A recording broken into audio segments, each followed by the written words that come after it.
There is a fascinating thing when it comes to cricket and war.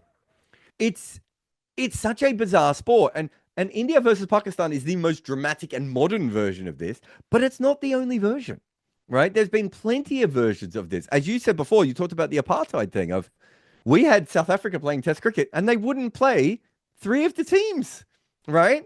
We had these weird and wacky system of playing cricket that where you have to do a bilateral series.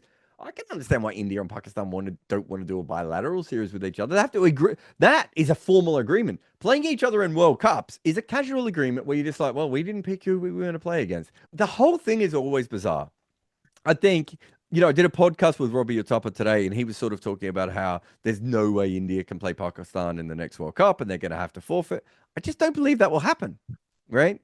Partly because money talks, and also they've spent so much of their time making sure they play each other in every World Cup. It's not like anything has got substantially different between the two countries. I don't know what's going to happen in the future, but I think cricket has always had that kind of weird relationship. Like, I've always thought it was possible that Bangladesh didn't want to play Pakistan, right? What about Pakistan and Afghanistan? There's another really weird relationship. And we have to accept that we are all the sons and daughters of a colonial empire system. And so we have these tentacles in each other's system that we can never truly overcome. So the first non-white player to play for Australia was born in the West Indies.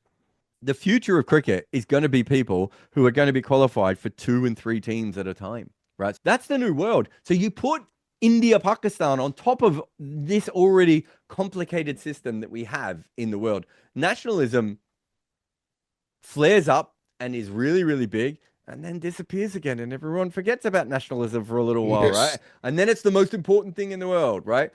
This is something that cricket has to handle.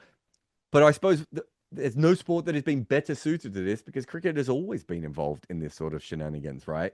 Our sport has always bumped into tragedies and it just tries to work it out the best way that it can. We haven't always handled it brilliantly. Cricket hasn't always been brilliantly run, but it's a brilliant sport that has overcome all the adversity that the world and the empire has thrown at it.